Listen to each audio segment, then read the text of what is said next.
ഒരുപാട് പേരുടെ പ്രചരണമാണ് V D സതീശിന് പിന്നിൽ പൊളിറ്റിക്കൽ ഇസ്ലാമാണ്, ഇസ്ലാമിസ്റ്റുകളാണ്, ജമാഅത്തെ ഇസ്ലാമിയാണ്, മുസ്ലിം ലീഗാണ്, അവർക്കാണ് ഏറ്റവും കൂടുതൽ വി ഡി സതീശൻ മുഖ്യമന്ത്രിയായി വരേണ്ടത് എന്നുള്ളത് ഒരുപാട് പേരുടെ പ്രചരണമാണ്. ഇതിപ്പോ ആദ്യമല്ലല്ലോ. ഈ തെരഞ്ഞെടുപ്പ് തുടങ്ങുന്നതിന് മുമ്പ് ലോക്സഭാ തെരഞ്ഞെടുപ്പിൽ, തദ്ദേശ തെരഞ്ഞെടുപ്പിൽ, ഇപ്പോൾ ഈ തെരഞ്ഞെടുപ്പിൽ UDF നയിക്കുന്നത് ജമാഅത്തെ ഇസ്ലാമിയാണെന്ന് പറഞ്ഞത് വെള്ളാപ്പള്ളി നടേശൻ മാത്രമല്ല, വിജയരാഘവനും സജി ചെറിയാനും അടക്കമുള്ള ആളുകളാണ്. വിജയരാഘവൻ പറഞ്ഞത് രാഹുൽ ഗാന്ധി പ്രിയങ്ക ഗാന്ധി ജയിക്കുന്നത് ഇസ്ലാമിസ്റ്റുകളുടെ വോട്ട് കൊണ്ടാണെന്ന്. യഥാർത്ഥത്തിൽ ഇവര് മൊത്തം ജനങ്ങളിൽ ഒരു വർഗീയ വിഭജനം ഉണ്ടാക്കാനുള്ള ഒരു ശ്രമമാണ്. യാഥാർത്ഥ്യവുമായി ഒരു ബന്ധവുമില്ലാത്ത കാര്യമാണെന്ന് ചരിത്രപരമായി നമുക്കറിയാം. കാരണം മുസ്ലിം ലീഗ് ഇപ്പം ഉണ്ടായ സംഗതിയല്ല. 1950 മുമ്പുണ്ട്. 60 കോൺഗ്രസിന്റെ കൂടെ കൂടി തൊപ്പിയടിച്ച് സ്പീക്കറായി. 67 EMS തൊപ്പിയോടുകൂടി മന്ത്രിയാക്കി. അപ്പൊ എന്ന് പറഞ്ഞാൽ മുസ്ലിം ലീഗ് അന്ന് മുതൽ ഇവിടെയുണ്ട്. മുസ്ലിം ലീഗിന്റെ ഒരു കഷ്ണം ഇപ്പോഴും ഇവരുടെ കയ്യിലുണ്ട്. ഓൾ ഇന്ത്യ മുസ്ലിം ലീഗ്, ഇതിൽ നിന്ന് പിരിഞ്ഞു പോയ ഒരാൾ ഇപ്പോഴും അവർ MLA ആയില്ല എന്നുണ്ടെങ്കിലും LDF അപ്പോൾ മുസ്ലിം ലീഗിനെ ഒരു വർഗീയ പാർട്ടിയായി CPM അല്ല ആരും കാണുന്നില്ല. സമുദായ പാർട്ടിയാണ്. ഇത് രണ്ടും രണ്ടാണ്. സമുദായ പാർട്ടി എന്ന് പറഞ്ഞാൽ ഒരു പാർട്ടി അവരുടെ സമുദായത്തിന് ഗുണകരമാവുന്ന തരത്തിൽ സംരക്ഷണം നൽകുക, നിയമപരമായി അവരുടെ വിദ്യാഭ്യാസം. ഏറ്റവും പിന്നോക്കം നിന്നൊരു സമൂഹമാണ് വിദ്യാഭ്യാസത്തിൽ. കേരളത്തിൽ വിദ്യാഭ്യാസത്തിൽ ഏറ്റവും പിന്നോക്കം നിന്നൊരു സമൂഹമാണ്. കഴിഞ്ഞ കുറേ കൊല്ലങ്ങളായി കേരളത്തിന്റെ മൊത്തം വളർച്ചയുടെ ഭാഗമായി അവർ വിദ്യാഭ്യാസത്തിൽ മുമ്പോട്ട് വന്നിട്ടുണ്ട്. ഗൾഫിൽ പോയി അവർക്ക് കുറച്ച് കാശ് കിട്ടിയ എല്ലാ സമുദായക്കാരും ഗൾഫിൽ പോയിട്ടുണ്ട്. അവർ മാത്രമൊന്നുമല്ല, ഞാനും ഗൾഫിൽ പോയ ആളാണ്. അപ്പൊ ഗൾഫിൽ പോയി എല്ലാവർക്കും കുറെ കാശ് കിട്ടി. അവിടെ പോയ കാശ് കിട്ടാൻ പോണെ. മൂന്നാമത്, അവർ ഒരിക്കലും കേരളത്തിലൊരു വർഗീയ കലാപത്തിന്റെ ഭാഗമായിട്ടില്ല. അപ്പൊ അവർ ആളുകളായിട്ടുണ്ട്. ഇപ്പൊ മാറാട് കലാപത്തിൽ മുസ്ലിം ഉണ്ട്, CPM ഉണ്ട്, CPM-കാരുണ്ട്, അതില് BJP-കാരുണ്ട്. അത് മുസ്ലിം ലീഗ് ഉണ്ടാക്കിയ ഒരു കലാപമല്ല. മുസ്ലിം ലീഗ് അതിന്റെ പേരിൽ വന്നിട്ടുമില്ല. ഞാൻ പറയുന്നത് ഇപ്പോൾ നാദാപുരത്ത് കലാപം ഉണ്ടാകുമ്പോൾ മുസ്ലിം ലീഗ് അതിലുണ്ട്. അത് CPM മുസ്ലിം ലീഗും തമ്മിൽ അതിനെ വർഗീയ കലാപാക്കാണ് നമ്മളൊരു ഘട്ടം കഴിയുമ്പോൾ. ഇത്തവണ അത് പൊളിച്ചല്ലോ. ഈ തെരഞ്ഞെടുപ്പിൽ അത് പൊളിച്ചു കൊടുത്തില്ലേ? അഭിജിത്ത് പൊളിച്ചു കൈ കൊടുത്തില്ലേ നാദാപുരത്ത്? കാരണം എന്താ വെച്ചാൽ അഭിജിത്ത് ജയിച്ചു. അവിടുത്തെ ഹിന്ദുക്കളുടെയും മുസ്ലിങ്ങളുടെ ഒക്കെ വോട്ട് വലിയ ഭൂരിപക്ഷമായി കിട്ടിയേ. വേറെ കാരണങ്ങളുണ്ടാവും. പക്ഷെ ഞാൻ പറഞ്ഞത് മുസ്ലിം ലീഗ് അതിനൊരു സാമ്പത്തിക കാരണമുണ്ട്. മുസ്ലിം ലീഗ് ബേസിക്കലി ഒരു വ്യാപാരി പാർട്ടിയാണ്. വ്യവസായം, വ്യാപാരം, ഒരു വൈശ്യ കമ്മ്യൂണിറ്റിയുടെ റോളാണ് കേരളത്തിൽ മുസ്ലിങ്ങളും ക്രിസ്ത്യാനികളും എടുത്തിട്ടുള്ളതെന്ന് വിശ്വസിക്കുന്ന ഒരാളാണ് ഞാൻ. ഒരു വൈശ്യ എന്ന് പറയില്ലേ, ബ്രാഹ്മണ, ക്ഷത്രിയ, വൈശ്യ, ശൂദ്ര. ഈ സമൂഹത്തിലെ വിഭജനത്തിൽ കേരളത്തിൽ വൈശ്യ കമ്മ്യൂണിറ്റി ഇല്ല. ഒരു റെഡ്ഡിയാരോ ചെട്ടിയാരോ ഒന്നും കേരളത്തിലില്ല. കേരളത്തിൽ ആ റോൾ എടുത്തത് മലബാറിൽ മുസ്ലിംസും തിരുവിതാംകൂർ ക്രിസ്ത്യൻസുമാണ്. അവരാണ് വ്യാപാരത്തിൽ വന്നത്, കൃഷിയിൽ വന്നത്, വ്യവസായത്തിൽ വന്നത്. എല്ലാവരും വ്യവസായം ഉണ്ട്, പക്ഷെ വന്നിട്ടുണ്ട്. വിദ്യാഭ്യാസ സ്ഥാപനങ്ങൾ കൊണ്ടുവരുന്നതിലൊക്കെ ഒരു രണ്ടാം നവോത്ഥാനത്തിന്റെ റോളാണ് അവർ വഹിച്ചത് അവരുടെ സമുദായത്തിൽ. അതുകൊണ്ട് ഒരു വർഗീയ പാർട്ടി എന്നുള്ള നിലയ്ക്ക് ഒരു നിലയ്ക്ക് മുസ്ലിമിനെ പറയാൻ പറ്റില്ല. ഇനി ജമാഅത്തെ ഇസ്ലാമിയുടെ കാര്യം പറയുകയാണെങ്കിൽ നമ്മൾ പലവട്ടം പറഞ്ഞിട്ടുണ്ട്, കേരളത്തിലെ മുസ്ലിം ജനസംഖ്യയിൽ 0.5% പോലും അവരില്ല. മൊത്തം ജനസംഖ്യയിലല്ല, കേരളത്തിലെ മുസ്ലിം ജനസംഖ്യയിൽ 0.5% പോലും ഇല്ല. പക്ഷെ മുസ്ലിം സമുദായത്തിൽ കൂടുതൽ വിദ്യാഭ്യാസം നേടിയ ആളുകൾ കുറെ പേര് അവരുടെ കൂടെയുണ്ട്. അവർക്ക് മാധ്യമം ഉണ്ട്, അവർക്ക് മീഡിയ വൺ ഉണ്ട്, ചാനലുണ്ട്. അവർ നന്നായി അറിവുള്ള ആളുകളാണ്. ഇനി അവരെ സംബന്ധിച്ചിടത്തോളം അവരെ ഏതെങ്കിലും തരത്തിൽ മുസ്ലിം സമുദായത്തെ സ്വാധീനിക്കുന്നു പറയുന്നത് ഒരു മണ്ടത്തരാണ്. കാരണം ഇത്രയും കാലം നിന്നിട്ടും അവർക്കൊരു പഞ്ചായത്ത് പോലും പിടിക്കാൻ കിട്ടിയിട്ടില്ല കേരളത്തിൽ. 1-2 വാർഡിൽ അവർ ജയിക്കും, അതും ചില അഡ്ജസ്റ്റ്മെന്റിന്റെ പുറത്താണ്. LDF-ന്റെ കൂടെ അവർ നിന്നുണ്ട്. 2014 വരെ ഈ പൊളിറ്റിക്കൽ ഇസ്ലാം, ജമാഅത്തെ ഇസ്ലാമിയെ പറയണമെങ്കിൽ അവരുടെ കൂടെ നിന്നുണ്ട്. 2014 വരെ. മോഡി അധികാരത്തിൽ വരുന്നവരെ അവർ LDF-നെ സപ്പോർട്ട് ചെയ്തിരുന്ന കേരളത്തിൽ. മോഡി അധികാരത്തിൽ വന്നപ്പോഴാണ് അവർ കോൺഗ്രസിനെ സപ്പോർട്ട് ചെയ്യുന്നത്. അത് ഒരു വേറെ തരം സെക്യുലർ നിലപാടാണ്. കാരണം മോഡി അധികാരത്തിൽ വരിക എന്നുള്ളത് ഇസ്ലാമിനും മതന്യൂനപക്ഷങ്ങൾക്കും മതേതരക്കാർക്കും ഒക്കെ പ്രശ്നമാണ്, അർത്ഥത്തിലാണ്. അപ്പൊ പൊളിറ്റിക്കൽ ഇസ്ലാം എന്ന് പറഞ്ഞൊരു സാധനം കേരളത്തിൽ ഇല്ല. ഉണ്ടെങ്കിൽ തന്നെ ഈ പറയുന്ന പാക്കിരി ബീക്കിരി സാധനങ്ങളേ ഉള്ളൂ. അതുകൊണ്ട് പൊളിറ്റിക്കൽ ഇസ്ലാം എന്ന് കേരളത്തിൽ പറയുന്നത് ആരുടെ ആവശ്യം എന്നറിയാം? പൊളിറ്റിക്കൽ ഹിന്ദുത്വത്തിന്റെ ആവശ്യമാണ്, ഹിന്ദുത്വ രാഷ്ട്രീയത്തിന്റെ ആവശ്യമാണ്. പൊളിറ്റിക്കൽ ഇസ്ലാം ഉണ്ട്, അതുകൊണ്ട് ഞങ്ങൾക്ക് ഹിന്ദുത്വ രാഷ്ട്രീയത്തിന് ന്യായീകരണമുണ്ട്. ഇത് രണ്ടും കേരളത്തിൽ പേര് പിടിക്കാൻ പോകില്ല. കാരണം മുസ്ലിംകൾ എന്ന് പറഞ്ഞാൽ ആകെ 27% ഇപ്പോഴും ഉള്ളൂ. ഇനി അവരെന്തൊക്കെ ശ്രമിച്ചാലും ഇവരിപ്പോൾ ജമാഅത്തെ ഇസ്ലാമി മതരാഷ്ട്രവാദം, ഇന്ത്യയിൽ 12% പോലും ഇല്ലാത്ത മുസ്ലിങ്ങൾ ഇന്ത്യ മതരാഷ്ട്രമാക്കും എന്ന് വാദിക്കുന്നതിലെ മണ്ടത്തരം ലോകത്തിൽ ആർക്കും മനസ്സിലാവും. മതരാഷ്ട്രങ്ങളൊക്കെ ലോകത്തിൽ പൊളിഞ്ഞ് പാളീസായിട്ടുണ്ട്, അത് വേറെ കഥ. മതരാഷ്ട്രമായി നിന്നിട്ടില്ല. ഏത് രാഷ്ട്രം രക്ഷപ്പെട്ടിട്ടുള്ളത്? ഒരു ഒരു രാഷ്ട്രം രക്ഷപ്പെട്ടില്ല. ബംഗ്ലാദേശ് പോലും മതരാഷ്ട്രം അല്ലാണ്ടായല്ലോ അവരല്ലാന്ന് പ്രഖ്യാപിച്ചു.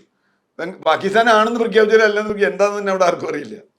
ഈ സിറിയ, പിന്നുള്ളത് ഏകാധിപത്യം നടക്കുന്ന ഗൾഫ് രാജ്യങ്ങളാണ്. അവിടെ ഒഴിച്ചാൽ ബാക്കി മതരാഷ്ട്രം എന്ന് പറയാൻ കഴിയുന്ന ഇസ്ലാമിന് പോലും അവർ ഭൂരിപക്ഷം അല്ലെങ്കിൽ മഹാഭൂരിപക്ഷമുള്ള സ്ഥലത്ത് പോലും മതരാഷ്ട്രവാദം ഇന്ന് ലോകത്ത് നിലനിൽക്കുന്നില്ല.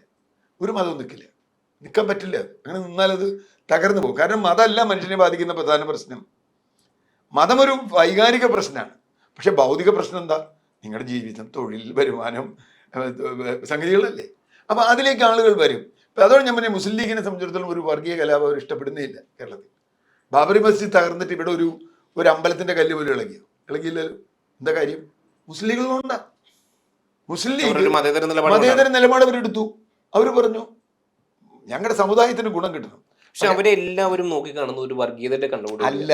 അതാ ഞാൻ പറഞ്ഞു, അല്ലാന്ന് ഞാൻ പറയണം, ഞാൻ തെളിയിക്കണം. ഇവിടെ CPM-ഉം കോൺഗ്രസും മറ്റേ BJP ചെയ്യുന്നത്ര വർഗീയത പോലും മുസ്ലിം ലീഗിൽ ചിലപ്പോൾ ഇല്ലാന്ന് ഞാൻ വിചാരിക്കണം. വേണമെങ്കിൽ അവരുടെ പേരിൽ അതുണ്ടെങ്കിലും വേണമെങ്കിൽ അവർക്ക് ആവായിരുന്നു. പക്ഷെ അവരൊരിക്കലും അതെടുത്തില്ല.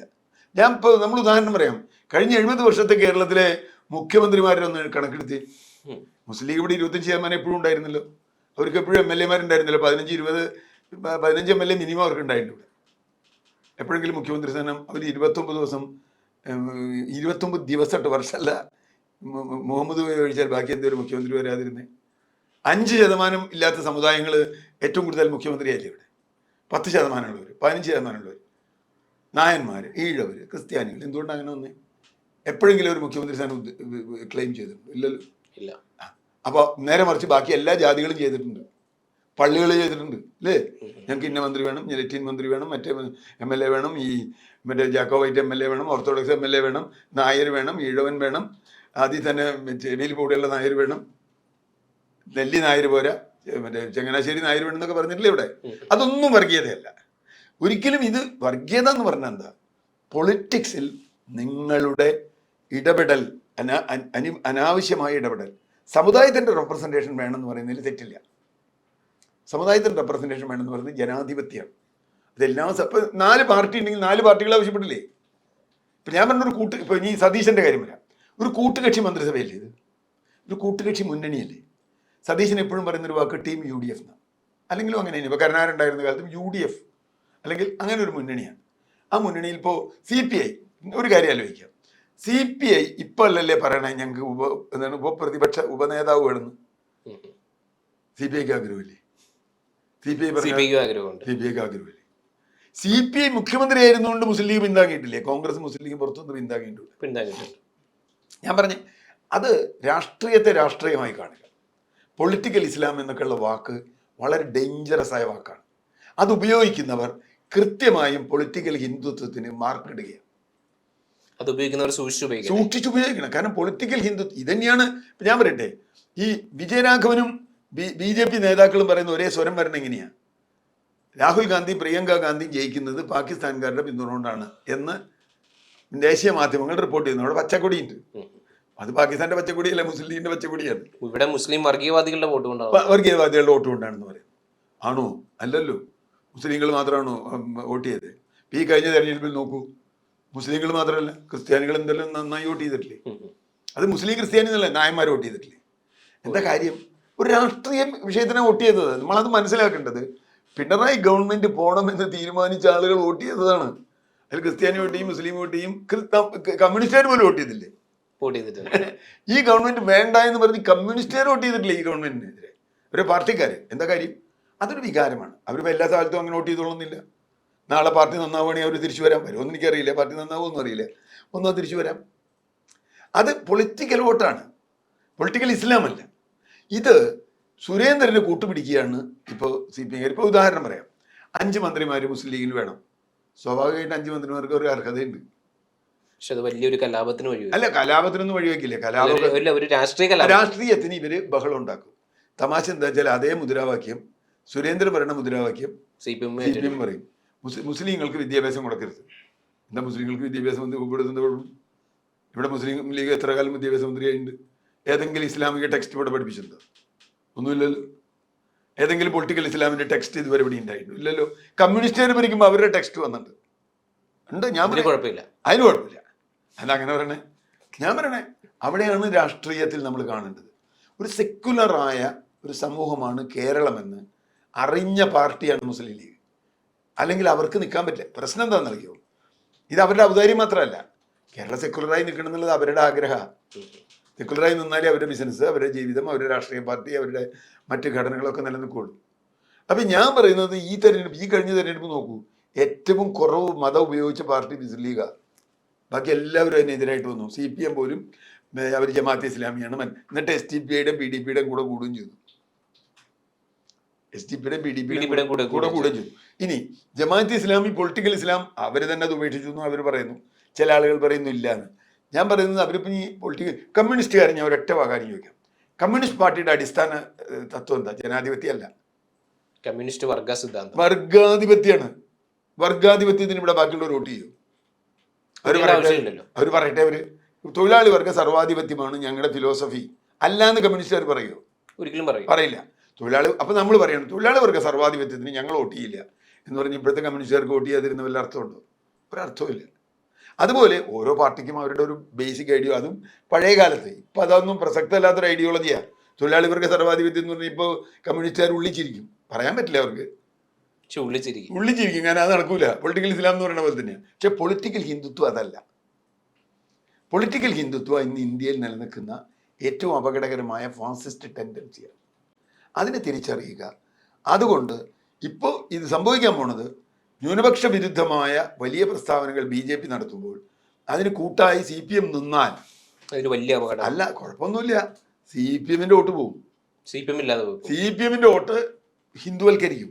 CPM തിരിച്ചറിയുന്നില്ല. CPM സെക്യുലർ ആവുക. ലെഫ്റ്റ് ഒരു സെക്യുലർ നിലപാടെടുക്കാതെ ലെഫ്റ്റിന് ഇനി മുമ്പോട്ട് പോകാനാവില്ല. അല്ലെങ്കിൽ ലെഫ്റ്റ് ഉണ്ടാവില്ല അവിടെ. ഇപ്പൊ തന്നെ ലെഫ്റ്റിലുള്ള ഹിന്ദുക്കളിൽ വലിയൊരു ഭാഗം ആന്റി ഇസ്ലാമായി വരിക. അത് വലിയ തോതിൽ അടുത്ത തവണ BJP ആണ് ശക്തിയെങ്കിൽ അവർ BJPക്ക് വോട്ട് ചെയ്യും. അത്രയേ ഉള്ളൂ. അത് നേരെ മറിച്ച് പൊളിറ്റിക്സ് കറക്റ്റ് ആയിരിക്കണം, സെക്യുലർ പൊളിറ്റിക്സ് കറക്റ്റ് ആയിരിക്കണം. പിന്നെ സതീശനെ അറ്റാക്ക് ചെയ്യാൻ, അതിപ്പോ ഈ മുഖ്യമന്ത്രി തർക്കം, മറ്റ് തർക്കം, നേതൃതർക്കമൊക്കെ വരുമ്പോൾ അങ്ങോട്ടും ഇങ്ങോട്ടുമൊക്കെ പല ആരോപണങ്ങൾ വരും. CPMനകത്ത് എന്തൊക്കെ വന്നിട്ടുണ്ട്. VS അച്യുതാനന്ദൻ പിണറായിയെ പറ്റി പറഞ്ഞ സാധനങ്ങൾ എടുത്തു വെച്ചാൽ നമുക്ക് ചിരി വരും. എന്തൊക്കെ പറഞ്ഞിട്ടുണ്ട്. ചെറിയ ആളല്ല. VS അച്യുതാനന്ദനെ പറ്റി പിണറായി എന്തൊക്കെ പറഞ്ഞിട്ടുണ്ട് അവരുടെ തർക്കകാലത്ത്. നമ്മുടെ മുമ്പിലുള്ളതല്ലേ. VSന് ക്യാപിറ്റൽ പണിഷ്മെന്റ് കൊടുക്കണം എന്ന് പറഞ്ഞ ആളാണ് സ്വരാജ്. തൂക്കിക്കൊല്ലണം എന്നാണ്, മറ്റേ വധശിക്ഷ കൊടുക്കണം. അതില്ലേ, അതൊക്കെ പറഞ്ഞിട്ടുണ്ട് ഇവിടെ. ഞാൻ പറഞ്ഞ അതല്ല പ്രധാനം. ഇന്ന് കേരളം മുമ്പോട്ട് പോകേണ്ടത് എങ്ങനെ എന്നാലോചിക്കുന്ന തരത്തിൽ വരുമ്പോൾ ഇത്തരത്തിലുള്ള വർഗീയമായ പരാമർശങ്ങൾക്ക് അപ്പുറത്ത് നിന്ന് സെക്യുലർ കേരളത്തെ റീബിൽഡ് ചെയ്യേണ്ട ജോലി കേരളത്തിലെ സെക്യുലർ പാർട്ടികൾക്കുണ്ട് എന്നാണ് ഞാൻ പറയുന്നത്. പ്രസ്താവനകൾ ഉണ്ടാകാതിരിക്കട്ടെ. പ്രസ്ഥാനം ഉണ്ടാവാതിരുന്നാൽ നല്ലത് കേരളത്തിൽ.